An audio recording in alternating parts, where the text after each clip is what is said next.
Fairness is arguably the central word in our moral lives. Violations of fairness are really powerful. They burn, they can ruin relationships in an instant. A sensitivity to fairness is extremely early developing. Right now, we're studying infants in the first 3 months of life. We're excited to see how this turns out. Kids don't really have a say in what's fair, what's not. It's always the adults that tell you. And then when we don't have a say, then the adults can do what they want, and we can't do anything to stop them. Imagine if there was a concept of fairness that people could use to hold politicians to account. Now, that I think would be a first. I would say the question is, why does oppression matter? Why does it matter that entire groups of people don't have the same kind of opportunity and access that others do? Fairness is an acceptance that we live very interconnected lives. We need to roll back on this idea that the only measure of success is financial wealth.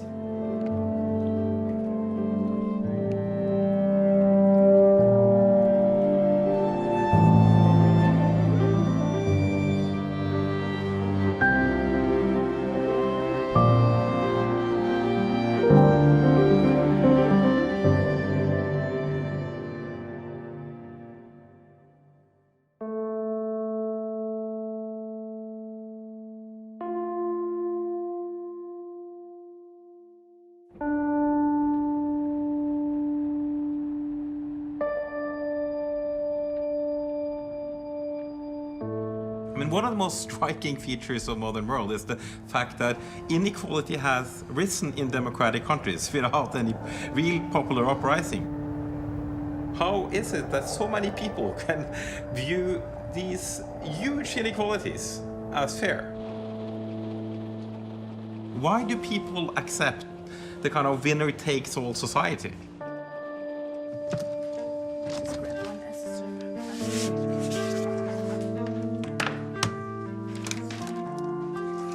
What you will see today is a lab experiment that looks at economic decision-making. Up to now, much of economic reasoning has been that all inequalities are bad. But what we will see today is that people have different ideas about that. So some people say, well, there are fair inequalities and there are unfair inequalities. Okay, so everybody should now see the instructions. Just take your time and read them carefully and let us know when you have questions. They will first do a task, they will add numbers, and they will earn points by doing that. Then we match or pair two participants who have both been part of this. Then we say to each of them, well, now it's your choice. I mean, here is the total amount of money that you and this other guy produced. And you are now to decide how to share this pie. It's a very simple task. And that's it. Nothing will happen afterwards. I mean, if you take all the money, you can take all the money home. If you share it, the other guy will get some of the money.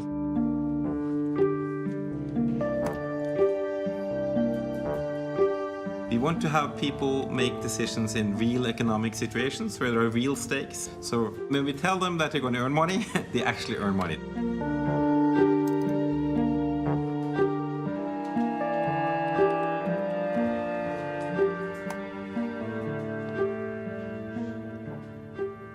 Okay, so I'll start explaining what we found in the experiment we did. People who produced less than others, they actually give away much more. This notion of meritocracy as fairness, this notion that a guy who has done better deserves more, is a powerful notion, and we see it very clearly in this experiment.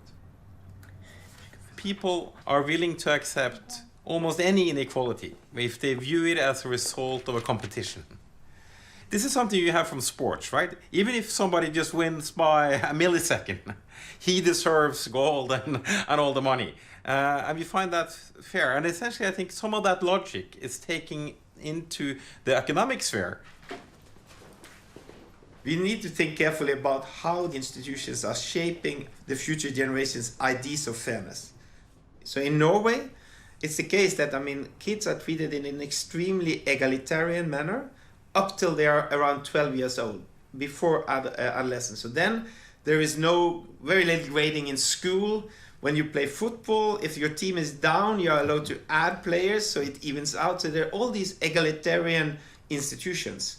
But actually this changes a lot in Norway when kids go into adolescence. Then the institutions become very meritocratic. We really reward the better performers in sports. We start grading and so on. And I mean, the institutions shape their ideas of fairness and turn them into meritocrats. Another really, really fascinating line here is a lot of people, about 30%, actually don't give anything. They don't give anything to the other guy. Students are actually outliers typically, and in particular students at a business school. You're actually looking at the most selfish group that we more or less have identified, apart from very young kids. Business students are the most selfish people you would ever meet.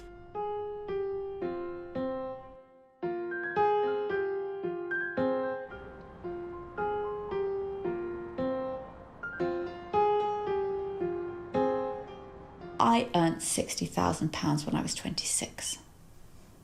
You shouldn't have put your ginger in just at this point, really.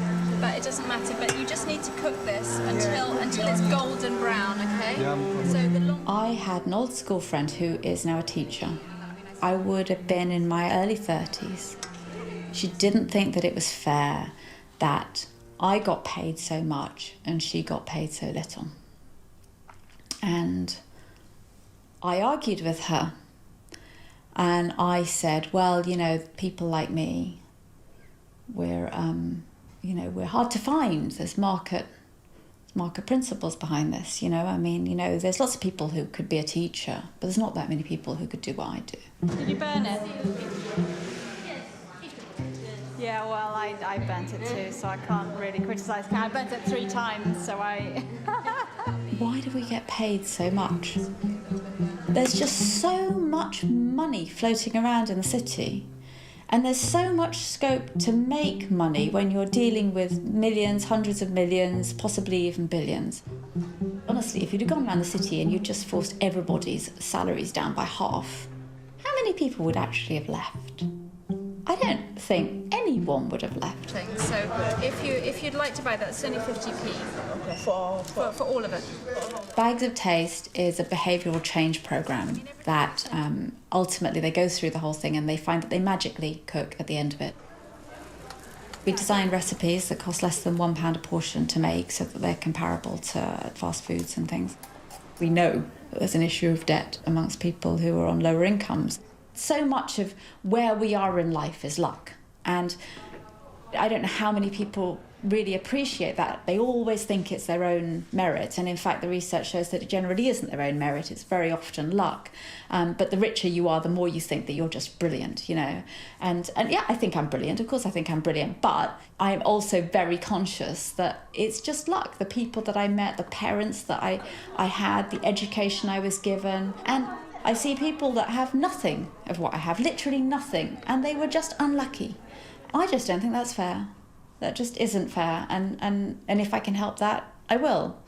You know, I stopped short of selling my house and equally distributing all the money to everybody. So that probably is, you know, my own. That's my own limit.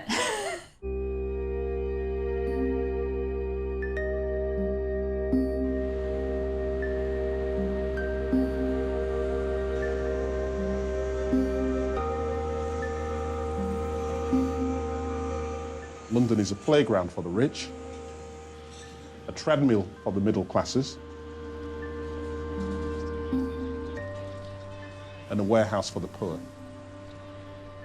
And our purpose, at least my purpose, my intention, is to try something new, really. It's to see if we can have a debate about fairness that results in Londoners owning what fairness is, as opposed to politicians. And I'll just be honest, I get completely and utterly fed up with the notion that, you know, doesn't matter which political party, somebody's telling us what's fair and what isn't. It's a bit like social justice, like department directorates. So, you own fairness. Londoners own fairness. You decide what fairness is.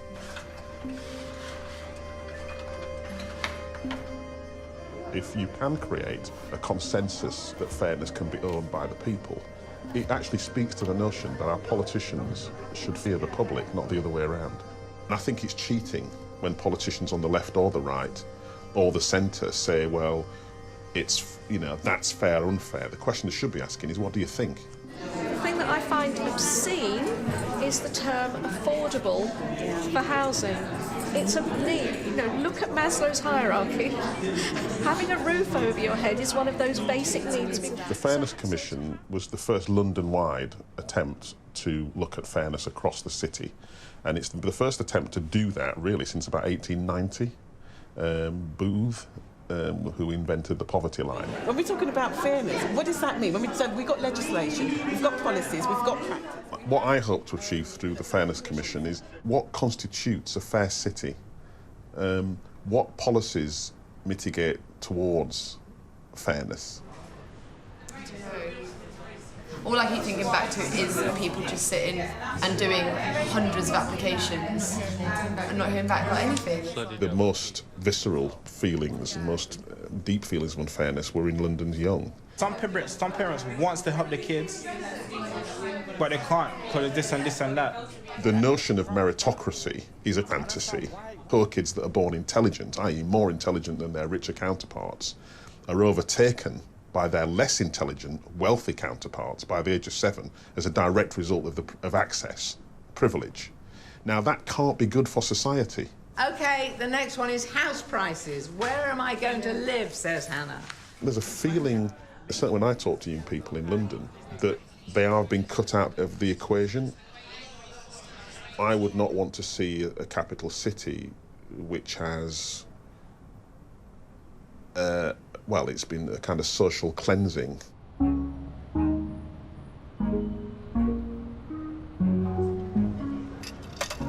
People have called me an idealist. Fairness Commission, what a ridiculous thing, you know. It strikes me that often the people who say the world is unfair get used to it, are the people who benefited from unfairness. I believe human beings are born with a sense of fairness. But society can just structurally condition people to not give a damn, really. Or it creates the conditions in which people will choose to go with what is inherently human nature.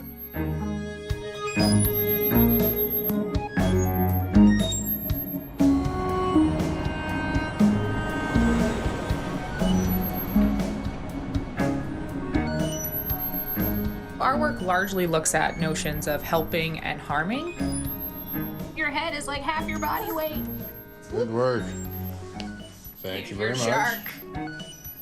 There's a sense in fairness in how people should treat each other. And so I'm really curious to discover whether that has any origins in infancy.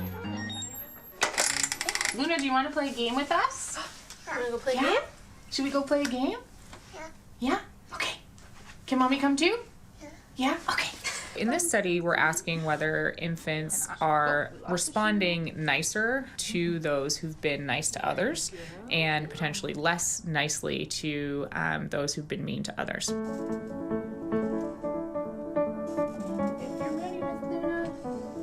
Infants first watch a interaction where there's one character who has an unfulfilled goal. He's trying and failing to jump up onto a shelf to get an airplane toy. One of them runs up, jumps on top of the shelf, and gives the boy the airplane toy. So this is the nice puppet. The other puppet is the mean puppet.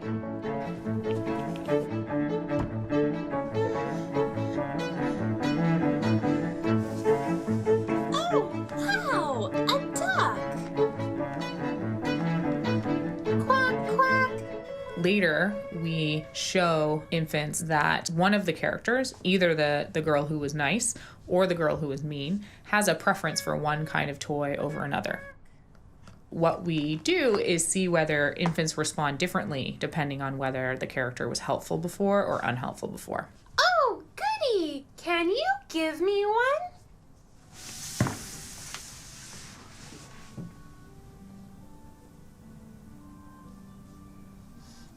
What we find is that when children are interacting with the mean puppet, about a third of them say, no, you can't have anything at all. About a third of them give her the toy that she disliked, and about a third of them give her the toy she liked. So they seem much less careful about being nice if you were previously mean to somebody else. Can you give me one? When they do give something to the one that was nice, they all give the toy that she liked. Hello. Want that, Mr. Lion? Give him a big hug. So sweet. We find that very young infants are already sort of showing positive emotional benefits from being generous. Yeah. You don't mind sharing. You just didn't want to share with that nasty puppet. Thank you, thank you, thank you, thank you. Right now in the lab, we're running studies looking at whether younger babies also show the same patterns. Where are you going? Are you practicing your baby push-ups? At least by 3 months of age, infants seem particularly sensitive to harm. To me, that is the strongest evidence that there is something innate going on here, because it's unlikely, I would argue, that they're experiencing in the first couple of months of their life much antisocial action happening in their environment. Animal puppets? Do you want to see some animal puppets? No. One thing that we found with infants that's like not particularly nice, infants seem to have very strong in-group biases. They like it when you help strangers. They like it when you help those who they like, but they like it when you harm those who they dislike. Hey, you want to try some? She's a cracker fan. Blech! Yuck! I don't like graham crackers. Infants as young as 9 months of age like it when you harm those who simply don't share their food preference. The similarity of a baby to an adult is sort of very striking. They have this ability to show remarkable bias depending on very simple, are you similar to me or not? I can't hold anymore. Oh. So it seems as though the origins of sort of liking goodness and fairness may be present extremely early on, but also the origins of biases for the in-group and disliking difference in other individuals, that's present really early on too. And so development might be learning to sort of distinguish between what is the right kind of fair behavior and what's the wrong kind.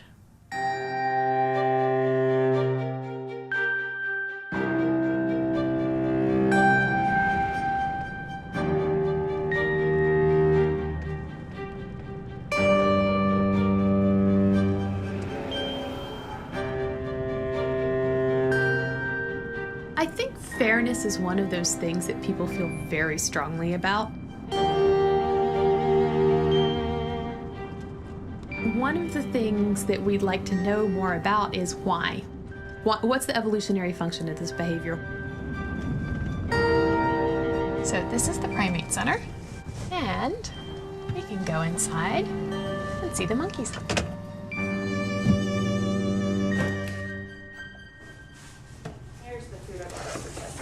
Cucumber, and then I can probably... I have to have gloves on when I'm touching food.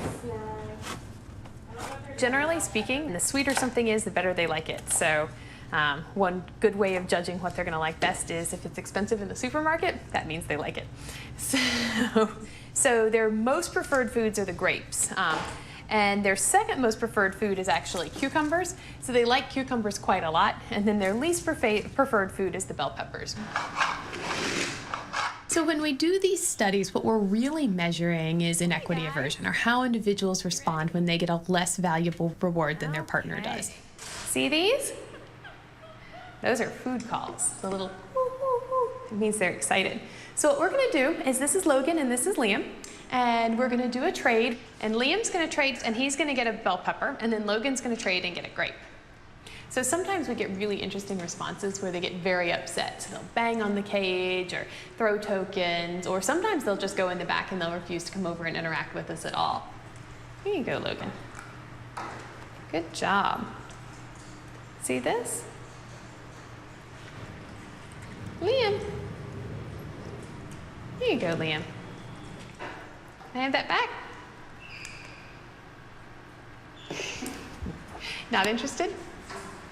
We don't quite understand why fairness causes this outraged reaction, but we know it does. The question is, if people are getting enough, why should they care if some individuals are getting more? And yet we clearly do. The reaction to fairness itself is probably actually at heart an emotional reaction. It's just that frustration, that moment of realization that you're getting less. No. Good try. One of the hypotheses about the sense of fairness is that it's a mechanism by which individuals determine the value of their cooperative partners. If you're working with someone else and you begin to feel frustrated because you feel like they're taking more than you, then that can be an easy rule of thumb that it's time to go find another cooperative partner. And this is true whether you're talking about humans or to other species such as primates or dogs or wolves. Liam? Liam? Liam? For a long time, cooperation was ignored because it was considered to be antithetical to this idea of natural selection, where it's every individual for themselves. Oh. They're faster than I am. And it's true that that is the goal of evolution, but that overlooks the fact that sometimes you can best meet that goal by working together. See this?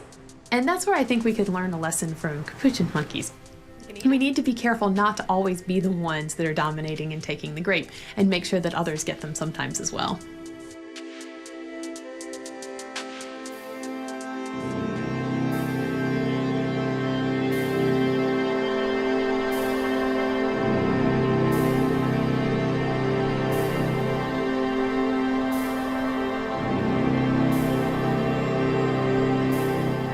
There is a lot of cutting down on transfers to poor people, to single household families in the US and throughout Europe. And what validates this is this idea of personal responsibility or deservingness. The poor should be held responsible for their choices. So this is a very powerful notion, but it raises an enormously important, complicated question, namely, so what is a choice? In this experiment, your choice will definitely count. This is not like a survey question or hypothetical or anything like that. You actually determine it. So we will actually transfer the money you have decided that each of them should get, and this will be implemented within a few days. The students were actually facing a real situation where two people had worked for the choice lab. These two guys had just randomly been paid differently. So one guy was paid 800 and the other guy had been paid nothing. And now we asked some of the students, you want to redistribute between the guy who earned everything and the other nothing for the same job? And most students say, yes, we want to do that. So here, worker A was more lucky, and for me it was equal that we treated it equally. So I gave 400 of what A got to B. Okay, so that was the base treatment. Now we did two manipulations. So some of you looked at different treatments, and here are these different treatments. In this case, it was a choice that had no value. I mean, they would still be exposed to the luck. So you can either just take 25 points for sure, or you can choose to take part in a lottery. And the winner of the lottery will get 800, a loser will get 0. As soon as choice is introduced to the picture, people say, well, now the inequality is acceptable to a much greater extent. I mean, they did a choice. And well, yeah, I thought this guy lost the lottery that he chose to participate in, and so. Excellent. Well, a lot of people claim that the situation that the poor are in is their responsibility, because it reflects choices they did. It reflects that they didn't take any education. It reflects that they divorced. It reflects that they don't work full time. But now we have to take one step back and say, well, yes, they did these choices. But what were the alternatives? Could they really, pursue an education without giving up everything, basically? Well, could they even access education is, of course, an even deeper question. So basically, I think this is tremendously important because it raises this fundamental question. When we see this kind of justification for cutting down on transfers to the poor, is this a good justification or not? We know in the US that personal responsibility is brought into the discussion about health and many other issues. Do we think that the people who reported to be left-wing behave differently than the people reporting to be right-wing?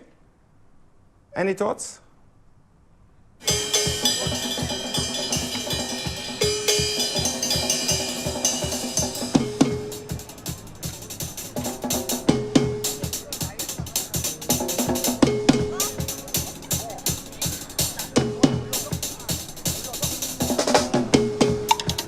was very, very much on the left. I hated Ronald Reagan. I loved Bill Clinton. I began studying political psychology in the early 2000s because I couldn't stand how badly the Democrats were doing. They just didn't know how to talk about morality. And I began studying political psychology in order to help the Democrats speak better, was part of my goal. And in the process of studying political psychology, I made a commitment to really understanding conservatives. I read conservative books and magazines, I listened to the way they talk, and I came to see that they're not crazy, that actually there are a lot of insights into society, family, marriage, respect, that are quite important for running a decent society. I ended up basically dropping out of politics. I'm nonpartisan. I try to understand all sides.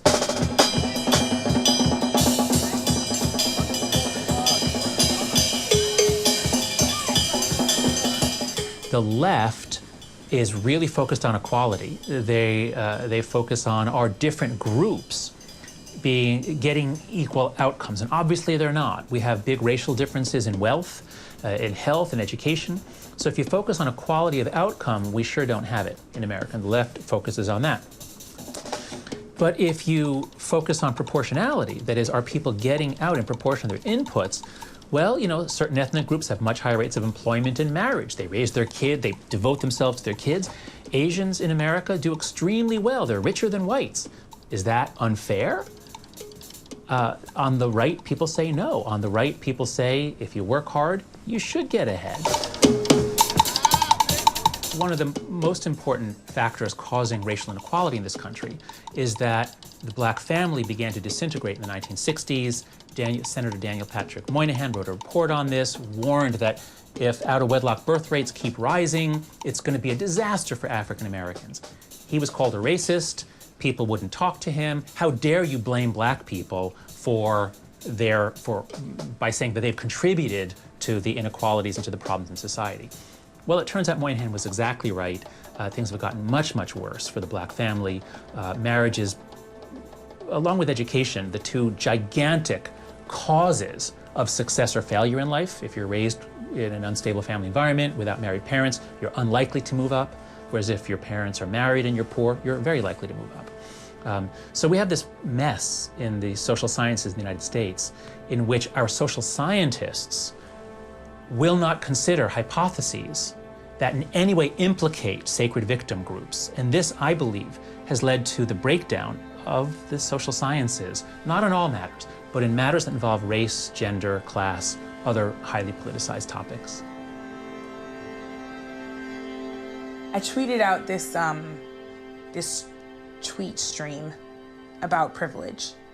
And I essentially compared it to walking up to the bank and having an extra $1 million in your bank account. You have no idea where it came from. You know it wasn't a part of your salary. You know you didn't earn it some kind of way.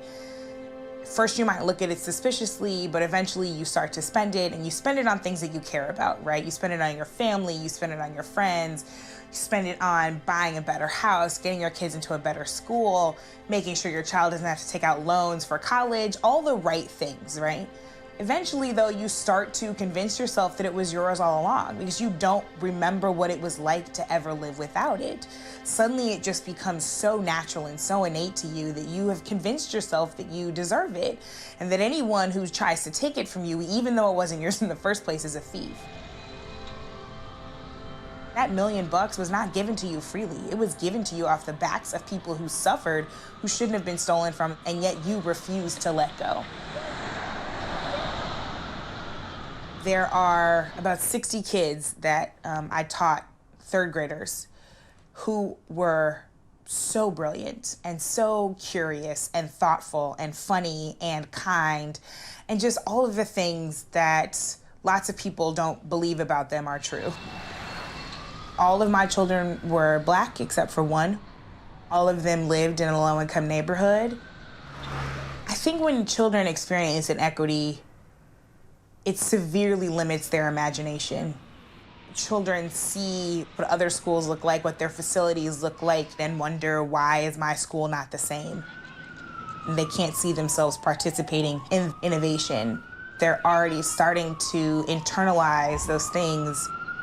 People will say, you know, this is about being politically correct. No, it's actually about treating people as people and recognizing that marginalized people deserve the same full range of access that everyone else does. I absolutely just don't think it's fair to say it all comes down to the parents and how much they nudge you when parents have been acculturated to certain things, have experienced inequity themselves. A lot of them were caught in circumstances where the kind of time, the access to opportunity that they want to be able to provide their children is not actually available to them.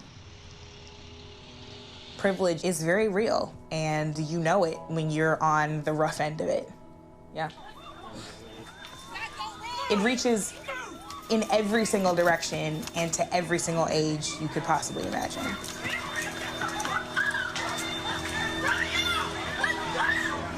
Take off. That's a baby. So right now you're stable. Don't make me fucking run around here with 30 pounds of goddamn gear on the sun because you want to screw around out here. Y'all keep standing there and run your mouths. You're gonna go too. Get out of here. I already told you. You are leaving now. We want to consider ourselves living in a modern time where systems of the past like slavery and colonialism and feudalism no longer shape our world. We have a sense about how unfairness in the past functioned, and we celebrate that we are not that. Yet in reality, we are post-colonial societies, post-slavery societies, post-feudal societies, which means that there are elements of those old systems still playing out. Why is he acting so crazy?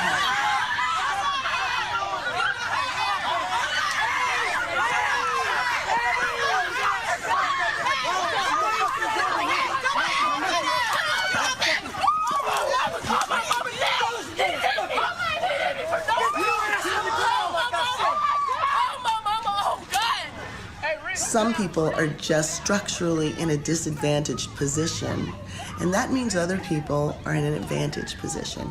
If you're uncomfortable hearing that, it means that you're not really prepared to see how our society structures all sorts of things. Fairness and justice are distinct concepts. The challenges that all countries have to face is a global phenomenon. For the United States, and I would be willing to wager in most countries, some groups have less power in the political system and in access to justice. For example, black women are least likely to have their cases believed by police officers, least likely to have their alleged rapists prosecuted, and least likely, when they are prosecuted, to see them convicted. And when they do get convicted, their sentences are far less than the sentences of other individuals who've been prosecuted and convicted. So what this shines a light on is the fact that while all women are vulnerable, the consequences, how they're treated, whether they're believed, whether their cases go forward, largely tracks onto social hierarchy. It's a two-pronged problem. Things happen to them because of who they are, and they can't seek accountability because of who they are.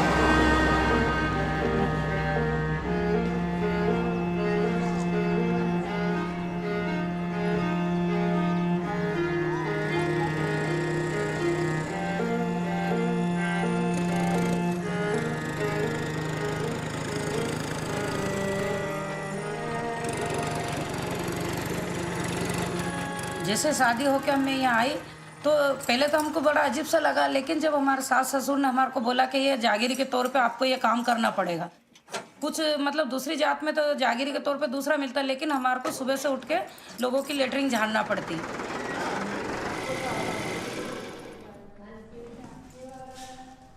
इस पे match करना पड़ेगा, गट्टी match करेंगे। करीबन हमारे यहाँ 350 घर थे हमारे, तो उसमें से 150 घर मेरे को और मेरे जिठानी को दिए।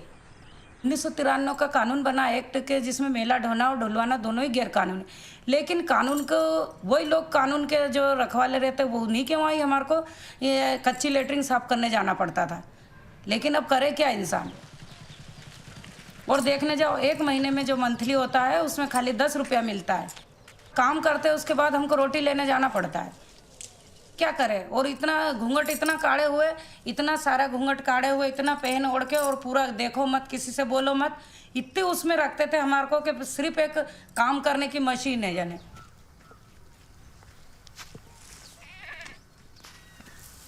और ज़्यादा से ज़्यादा महिलाओं पे आके टिक जाती है बात। महिलाओं को क्यों इतना दबा रखा है, क्यों इतना सब चीज़ें बांध रखा है। ये होना, ये होना, ये होना, इसके बगैर आप कहीं नहीं जाओगे, इसके बगैर आप कहीं नहीं जाओगे। एक ही पहचान बना रखी है। मेरा ये मतलब कि ये आपके लिए क्यों नहीं, आदमी के लिए क्यों नहीं।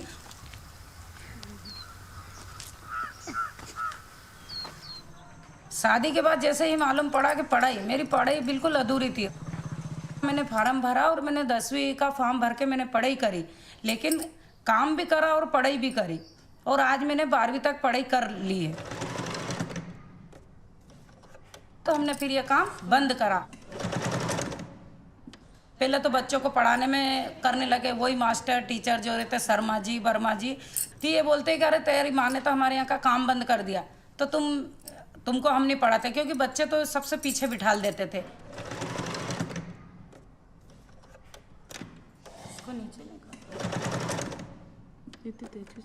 इसके लिए तो समाज ही है, क्योंकि समाज के लोगों ने तो बनाया है, जो दूसरी जात के, उनके हिसाब से रहना है।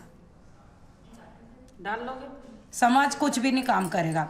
इस समाज के लिए अपने आप को लड़ने के लिए आगे आना पड़ेगा, हर समुदाय से आना पड़ेगा।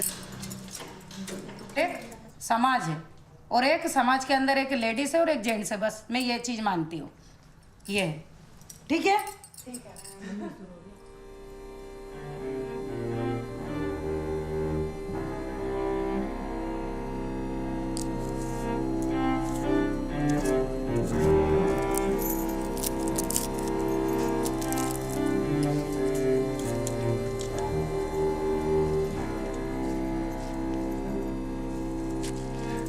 If you want to look at the history of injustice across millennia, you'll find it written in the tax codes. And some of the earliest available literature, Rosetta Stone, for example, are essentially tax codes. Because they do shape the outcomes of social justice to an extraordinary degree.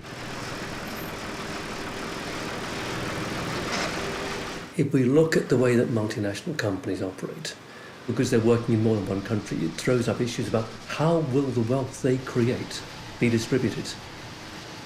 And that was addressed by the League of Nations. And at that time, that's in the 1920s and the 1930s, the powerful empire countries, Britain, France, Germany, they dominated the discussion and shaped rules which suited their purposes. They were damned if they were going to give taxing rights to the poorer countries, their colonies. The United States also was instrumental in shaping rules which suit them. The rules allow them to pretend that their profits are derived in some company set up in Bermuda or Cayman or Jersey or wherever. And everyone knows that's a complete fiction, but the rules allow that to happen. It's been so corrupting. I think it's undermined democracy, it's undermined the rule of law. It's given this clear sense that there is one rule for the rich and quite another for the vast majority of us. And I think that has also corrupted our sense of fairness.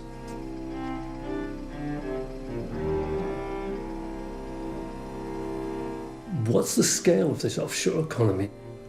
I commissioned some research into this from a specialist research agency. Their estimate, based on 2010 data, is that somewhere between 21 trillion to 32 trillion US dollars of private wealth sits offshore, untaxed. Now, a trillion, for those of you whose salaries don't go up to the trillions, 1 trillion is a million million. We're talking staggering amounts of wealth sitting offshore, untaxed.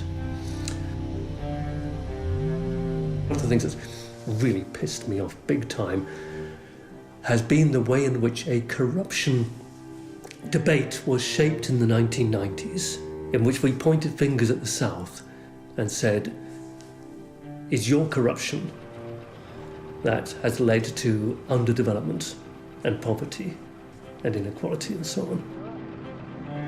You can't blame them exclusively for not delivering on human rights violations when they don't have the money and when they're being deprived of the money. If tax haven countries like Britain and Switzerland and Luxembourg are actively helping the elites and the powerful multinational companies to avoid paying taxes in some of the poorest countries in the world, are they not also complicit in abusing the human rights of the poorest and most vulnerable people in the world?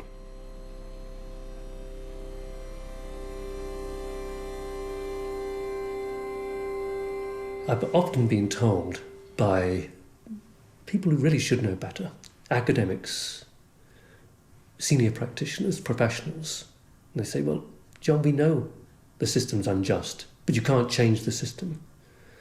And just those 3 words, you can't change the system. Actually, I think that's 4 words. Anyway, just those words, you can't change the system, angers me so much.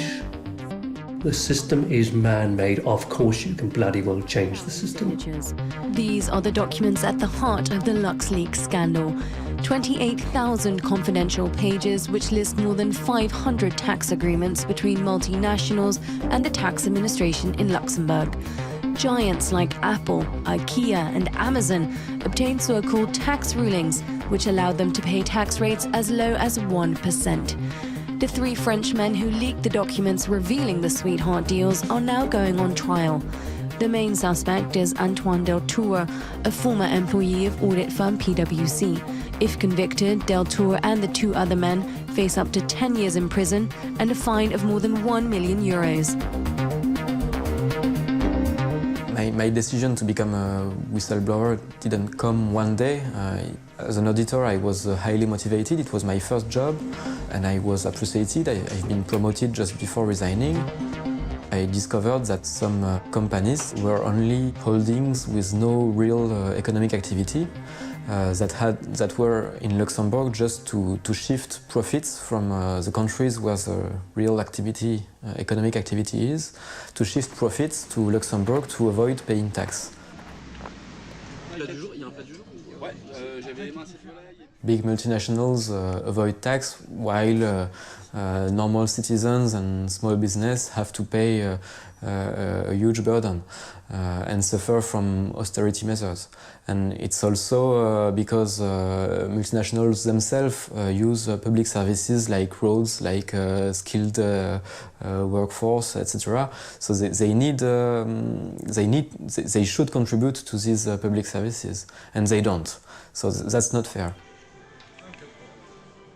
As a citizen who has a conscience, and you don't have much opportunities to change things. There is something wrong in these tax practices, and I knew that the opinion and the politicians deserved to be informed about it. The case is embarrassing for the former Prime Minister of Luxembourg, Jean-Claude Juncker. He now heads the European Commission, which says it wants to make tax issues a priority. Tax evasion costs Europe 1 trillion euros a year. I think about LuxLeaks consequences every day, especially just before the trial. I'm always thinking about it, and I'm afraid of what could happen.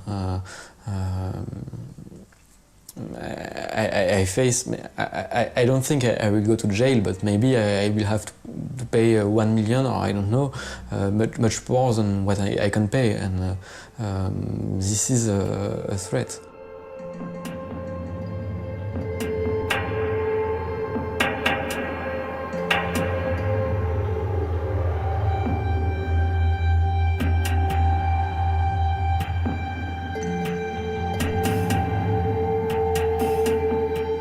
Equality has become a very popular way of capturing some of the dilemmas we're facing in the development of our societies. We need to really unpack that concept. Because you could have a society that's very equal in income terms, where it just happens to be that everyone is poor. And that, to me, doesn't seem like a very good or fair society.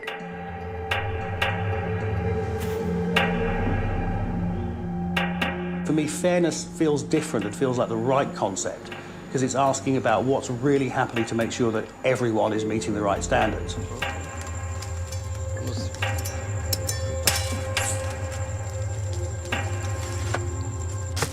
Costa Rica is a really interesting example. It has a level of social progress better than Italy, a G7 country, but a much, much lower GDP, about a GDP less than half that of Italy's. Social Progress Index is really asking a question, what is a good society? And we define it in sort of three terms. One is, does every citizen have the basic needs for survival met?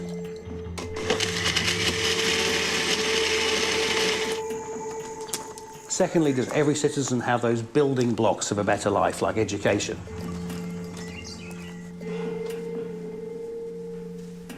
And thirdly, is every citizen free to pursue their hopes and dreams without impediments? So do they have rights and freedom of choice, those kind of things?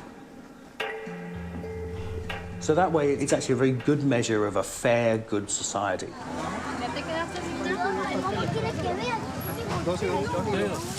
We saw Costa Rica in the 19th century introducing universal primary education.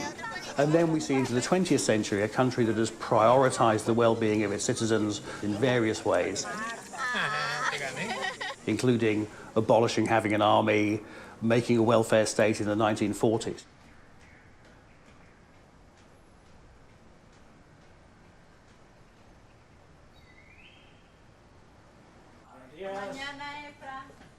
Costa Rica, I know that we're very successful in transforming every dollar we produce in social benefits. I mean, if you have a good education access and health access, you can have a pretty decent life, even though you are not the richest man on earth.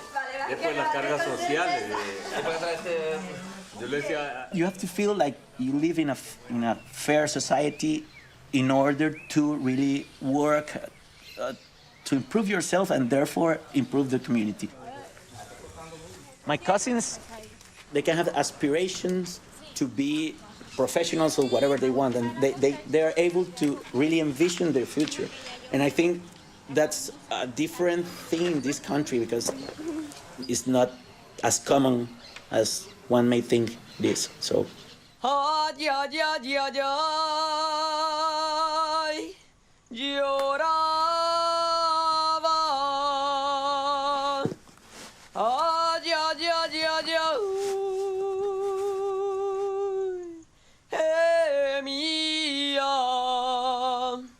Las piedras jamás, paloma, que van a saber. So social progress in Costa Rica has been really laid down over time by lots of investments. Social progress isn't built overnight. It's about a consistent effort over time. Paloma, ya no le llores.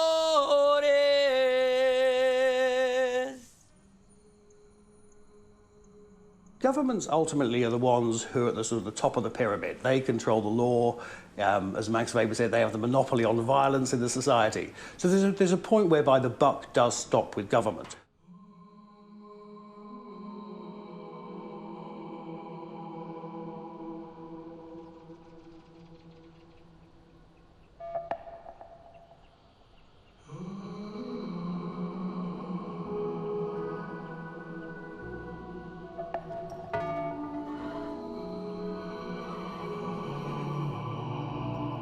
Iceland's Prime Minister resigned Tuesday, becoming the first major casualty of the Panama Papers revelations. Leaked documents revealed that Ungerechtigkeit owned an offshore company with his wife, which he failed to declare when he entered Parliament. A massive demonstration ensued, what some locals called the largest public demonstration in Iceland's history. The Pirate Party has seen a surge of support following the publication of the Panama Papers. One poll has the Pirate Party at 43%. Actually, we have gone from 5% to 43%, and then down a little bit again. And the newest poll showed 31.8%, and so it's kind of everyone's optimistic again. People have different view of honesty and truth, but we are trying to create a participatory democracy. So we have to be honest in valuing our feelings and opinions, and straightforward in that. After the 2008 financial collapse, people had been kind of led to believe that we're going to fix things and everything's going to get better, and we all had to kind of work together, and people had to have lesser pay, but we were a society, we're going to build this up together. And when the Panama thing came out, you know, it was just a deal breaker, and people were appalled.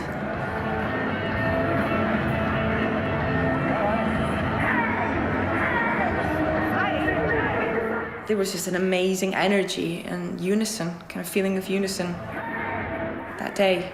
Like, we've had enough of these liars.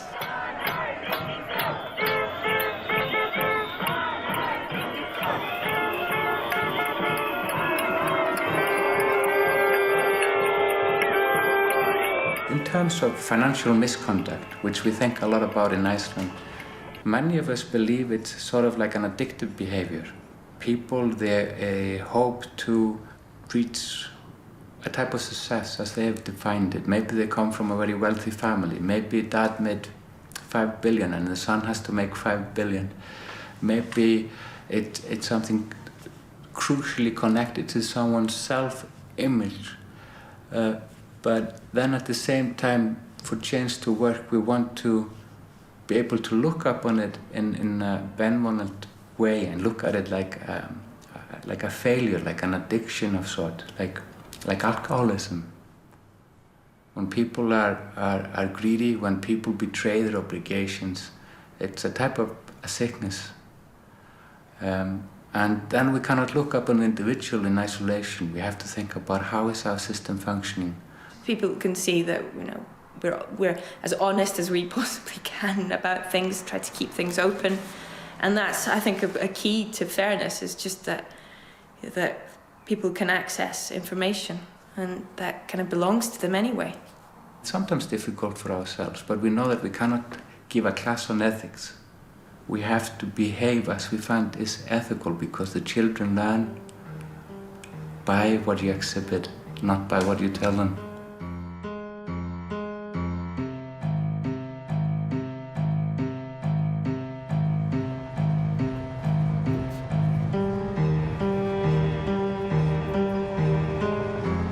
Kids don't really have a say in what's fair, what's not. It's always the adults that tell you what to do.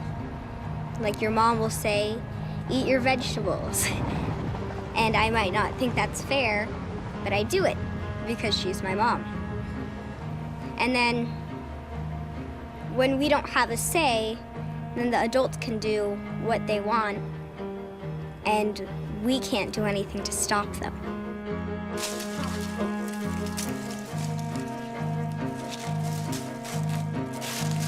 When she got involved with this group, she was 9, and the realities of the case are hitting closer to home. So as a mom, it was a little tender. Part of me wanted to protect her and not have her be involved in this lawsuit.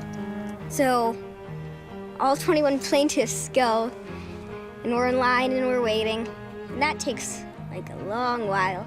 And then we have to spend 2 hours in this court listening to old people talk about what they think is right and wrong. I'm of two minds. I mean, on one hand, I'm so proud of my daughter for getting involved, and I'm proud that she knows she has a voice and that she speaks up. Well, there's a cup and 2 plates. Last spring? Yeah. Last fall. Here, you can just hand them to me. We're asking the government to take responsibility for their actions and to make sure that we have a planet and an environment that will last until the next generation and the generation after that. Hi, Julia. Hi. Good to see you. Good to see you. Thanks for having me over. We launched legal actions in all 50 states in the United States and against the federal government. And then it has expanded globally since then. And so there are actions now happening in other countries. Like there's a case to be filed next week in Pakistan on behalf of young people. And soon after, India. I think the court understands how important the case is, and he tends to issue decisions pretty quickly. Children are filing cases against their government using the public trust doctrine. The public trust doctrine is an ancient legal doctrine. It comes from Roman times. And it's pretty simple. It says the government is a trustee over essential natural resources, so the things that are vital to life, air and water, for example. And the citizens, including future generations, are the beneficiaries. And actually, it's people like you, Hazel, and young people who inspire me to keep that hope. I'm incredibly hopeful. The youth in Washington State have already won one case against Washington using the public trust doctrine. And so we have precedent. Oh, that's what it is. Hold on. Back you go. There's fundamental questions of fairness because of what we're leaving to all future generations if we don't reverse course.